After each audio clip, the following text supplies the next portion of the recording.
आलेलं मंत्रालयात स्वामी विवेकानंदांनी व्याख्यान झालं.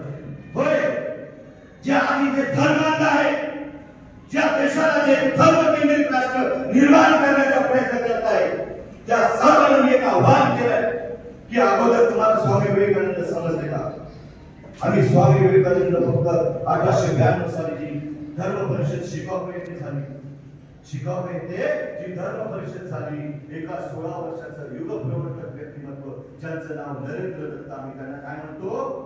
स्वामी विवेकानंद. मग स्वामी विवेकानंदांचे मूळ विचार सुद्धा आज आमच्या व्यवस्थेमध्ये घडलेले आहेत.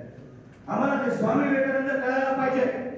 स्वामी विवेकानंद त्यांच्या परिखंड 4 मध्ये म्हणतात, या देशामध्ये असं कुठला धर्म असेल ज्या धर्माच्या नावाखाली इथलं दलित, आदिवासी स्त्रियांचं जर शोषण होत असेल, नैतिक अधिकार हक्कांचं हनन होत असेल, तो धर्म खोटा, हे जगाला ठणकावून सांगणारे सुद्धा स्वामी विवेकानंद.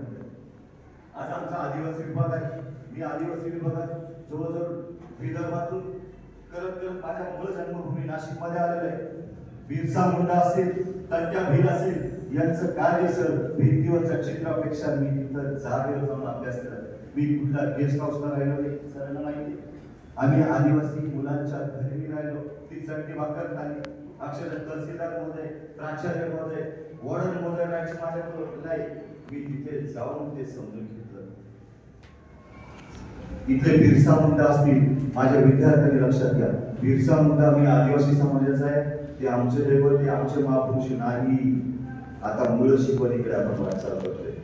या देशामध्ये कुठलाही महापुरुष असेल, कुठला संत असेल, त्याने कधी स्वतःच्या समाजासाठी, मग ते मुस्लिम असतील, ते ब्राह्मण असतील, ते भाई समाजाचे असतील, ते मराठा असतील, म्हणून इथल्या व्यवस्थेमध्ये जर कोणी मराठा समाजाचा युवक म्हणत असेल की मी मराठा आहे म्हणून छत्रपती शिवराय माझे, ही त्याची नैतिकता, त्याची पात्रता नाहीये. कारण ती त्याला समजलेच नाही.